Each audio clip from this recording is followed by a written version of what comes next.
قطب الدین ایبک مسلمانوں کی تاریخ میں ایک بہت بڑا نام ہے۔ ان کی جاہ و جلال، ان کی ہیبت اور ان کی بادشاہت کے بارے میں کون نہیں جانتا۔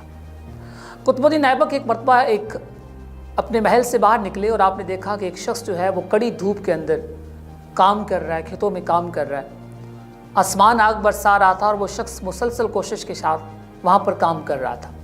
قطب الدین ایبک نے اس کسان کو اپنے پاس بلایا اور اس سے پوچھا کہ تم روز کتنا کما لیتے ہو؟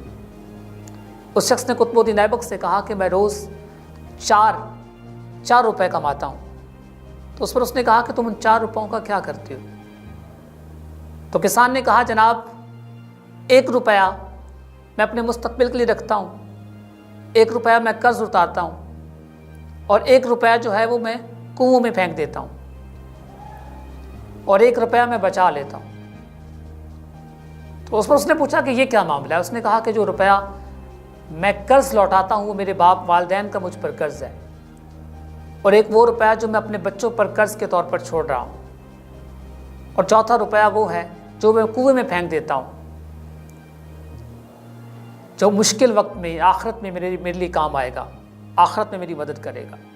حضرت عمر فاروق رضی اللہ تعالیٰ عنہ کا بڑا مشہور و معروف فرمان ہے، آپ فرماتے ہیں کہ دنیا میں ہمیشہ 2 کام کرتے ہوئے نظر آؤ، دنیا کا یا پھر آخرت کا۔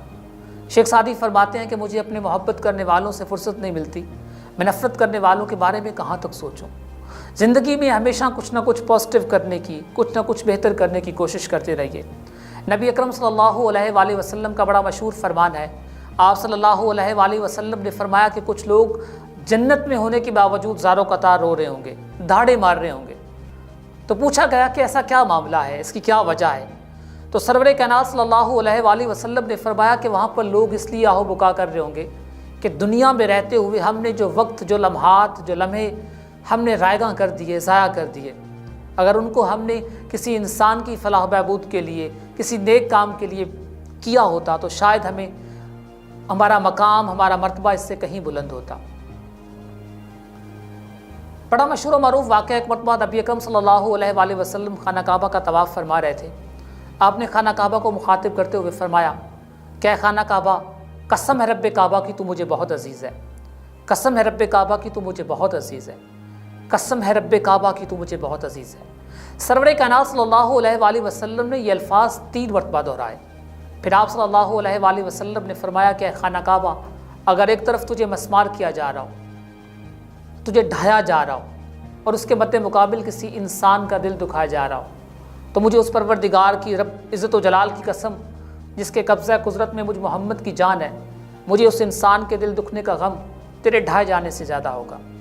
ایک لمحے کے لیے سوچئے، نبی اکرم صلی اللہ علیہ وآلہ وسلم نے کسی کتب کی بات نہیں کی، کسی ابدال کی بات نہیں کی، کسی ولی کلندر کی، کسی بوبن کی بات نہیں کی۔ نبی اکرم صلی اللہ علیہ وآلہ وسلم نے صرف ایک انسان کی بات کی کہ کسی نے کسی ایک انسان کا دل دکھایا۔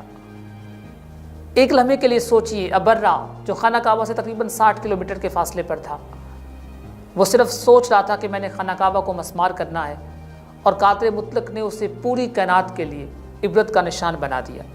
حتیٰ کہ اس کے ساتھ آنے والے ہاتھی، جانور جس کو اس نے اپنی مدد کے لیے استعمال کیا تھا، وہ بھی دنیا بھر کے لیے نیست و نابود ہو کر رہ گئے، عبرت کا نشان بن گئے۔ تو اللہ تک پہنچنا ہے، اگر اللہ تک رسائی حاصل کرنی ہے تو اس کا آسان ترین طریقہ یہ ہے کہ اللہ کے بندوں کے ساتھ اچھا سلوک کیا جائے، ان کا دل اور ان کی خوشیوں کے لیے کوشش کی جائے۔